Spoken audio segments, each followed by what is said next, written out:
Greetings, my name is Zoe Fields and I'll be presenting my speech on poetry. But first I'll give a speech.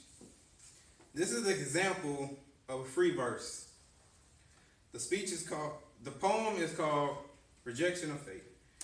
They may tell you that you can't, but you can. They may tell you that you will fail, but you will succeed. They tell you that you will be nothing, but you become greatness. They feel that you were destined to fail, but you reject fate. For those who are interested in poetry, as I am, it's a good way to relieve stress and express your emotion. And I will give you 3 examples that I personally feel that is good for beginners.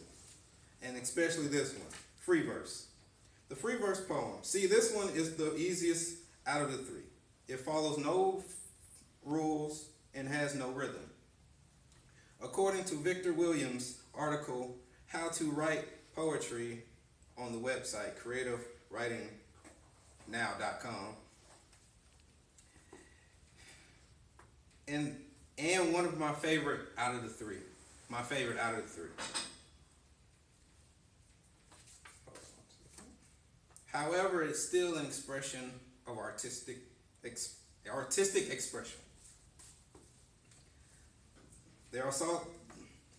This poem is also thought of as being a modern day version of poetry. However, it's been around for hundreds of years. Now the next one we'll go to is also one of the ones I like to write. It is called couplet poems. See, they are 2 lines of poetry that form a complete thought, in which the last words in each line rhymes. The lines each have about the same number of syllables.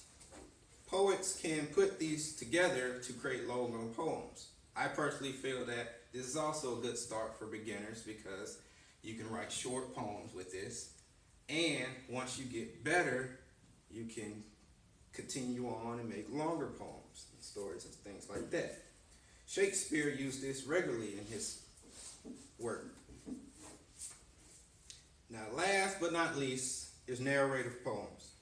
See, these poems are for those giving stories, writing stories as poetry.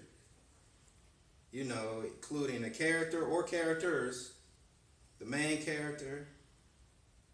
It may have different situations going on, narrating the voice to tell the story and the setting and stuff. Same as you writing a story, but in a poem format.